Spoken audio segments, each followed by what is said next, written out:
संपूर्ण जगभर पसरलेल्या 51 शक्तिपीठापैकी 3.5 शक्तिपीठ ही आपल्या महाराष्ट्रात आहेत. पण बरे शक्तिपीठ म्हणजे नक्की काय?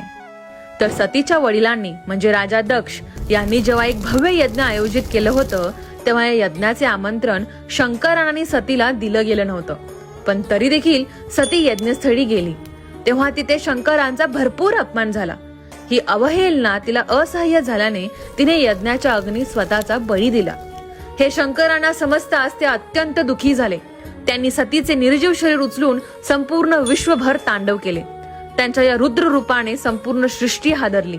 तेव्हा शंकरांना शांत करण्यासाठी भगवान विष्णूंनी आपल्या सुदर्शन चक्राने सतीच्या शरीराचे तुकडे केले. हे तुकडे पृथ्वीवर ज्या ज्या ठिकाणी पडले तिथे तिथे पवित्र शक्तिपीठे निर्माण झाले. आणि आश्चर्याची गोष्ट म्हणजे कोल्हापूरची महालक्ष्मी, तुळजापूरची भवानी आणि माहूरची रेणुका हे 3 पूर्ण तर वाणीची सप्तशृंगी हे अर्धे शक्तिपीठ आपल्या महाराष्ट्रात आहे. तर शेअर करा ही रील आणि अशाच रूढी परंपरा आणि मराठी कथा जाणून घेण्यासाठी फॉलो करा वेडिंगरला.